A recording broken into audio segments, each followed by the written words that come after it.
Yeah, no Diddy gang, Meek Mill in real life. Don't ever disrespect me, you Talk heard? that Meek. Yeah, Meek. Oh gosh, I am literally shaking as I tell you this. We need to talk about Meek Mill's 27th birthday party, but trust me, this is not the kind of celebration story you're expecting. When I tell you my jaw hit the floor when I heard this. So Diddy, yes, that Diddy, hosted this absolutely wild party that has the FBI crawling all over it now. The leaked footage that's coming out? Scandalous. And honey, that viral audio of Meek and Diddy from that night? I can barely even talk about it without getting goosebumps. According to sources, Meek was allegedly used so badly by Diddy that he almost ended up in the hospital. Like, can you even? Let me set the scene for you because this is insane. Diddy went all out, darling. We're talking about the luxurious Parisian palace in Las Vegas, which cost a whopping $25,000 just to rent. And the timing? Perfect. It was 3 days after Meek's actual birthday and coincided with the Floyd Mayweather versus Marcos Maidana fight. Talk about stacking the deck with A-list guests. He's dressing like, he dressing the same he dressing like Diddy? Hugged up with Diddy?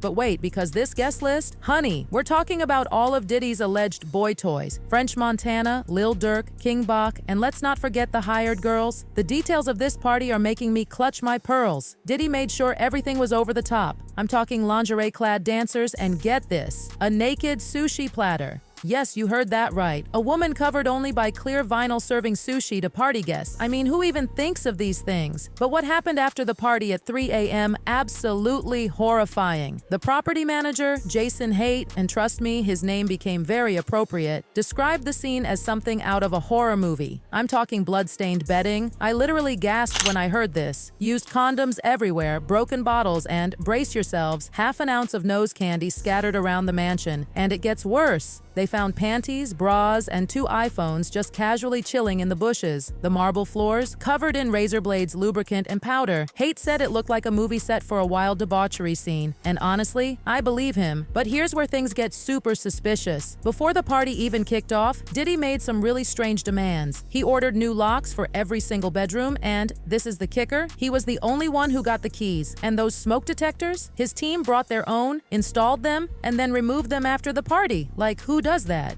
These locked rooms? That's allegedly where all the happened, with Diddy supposedly calling all the shots about who slept with whom. And get this, sources say everything was recorded for Diddy's private collection, including that infamous audio of Meek, well, you know, getting his cheeks clapped. I can't even say it without blushing.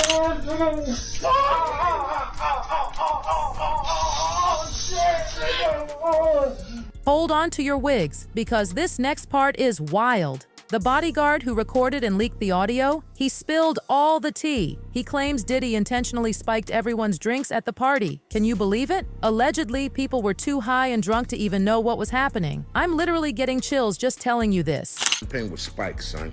Like, all the champagne was spiked. Everybody was passed the out. I don't drink, so I was playing that shit off like I don't drink. I smoke. Like, I smoke and I had my own weed, but like everybody was passed out. Yo, Diddy had that man in the room. Look, yes, I put my ear to the door and I brought the phone because Diddy started going in overdrive. I ain't know what was going on, but I just heard balls slapping against ass cheeks. I heard struggling to take. I heard being like, yeah, daddy. Like, when he started all that daddy this and daddy that, and then I heard some hollering and struggling. Like, yeah, I kept the phone. And I recorded all this because I was like, this Diddy. Everybody kind of knew back in the day that Meek Mills and Puff was a little too friendly. Anytime 2 rappers or 2 people in the industry come dressed up alike. The plot thickens, my friends. The feds are now diving deep into all this footage, especially focusing on Meek Mill's relationship with Diddy. Now, on the surface, the footage shows them laughing and having a good time, but underneath, there are these shocking rumors about Meek being a forced boy toy to Diddy. I mean, my mouth literally dropped when I heard this. A resurfaced lawsuit against Diddy claims that a Philadelphia rapper who dated Nicki Minaj was involved in some seriously X-rated situations with the mogul. And let me tell you, this is where things get really interesting. Do you think it's a lot of undercover brothers in the industry? Oh no, Queen. We don't know nothing about undercovers. Oh no. Connect the dots, people. Meek was literally the only one who dated Nicki from 2014 to 2016. And just when you think it couldn't get any more suspicious, an old video resurfaces of Diddy calling Meek daddy while they're chilling in a pool. I mean, the timing of all this? Suspicious. What's up, King Son? Man, you doing it, man. You deserve it, daddy. You putting in that work. Proud of you. I love you. Yeah. Now, Meek has tried to shut all this down, bless his heart. He went on social media claiming that every black blog site enhanced that post to make me seem gay and that they're designed to destroy the image of black leaders. But honey, the internet is not letting this one go. And here's where it gets even darker. Remember Jason Haight, the property manager? He found signs of aggression everywhere. The blood on the bedding, the broken glass, and those double-sided locks on the bedroom doors. Like, why would Diddy need that level of security unless something super shady was going down? The tea gets even hotter because word on the street is that Meek has been working behind the scenes to get out of this whole situation. There are even whispers that he might be cooperating with the feds. Can you imagine?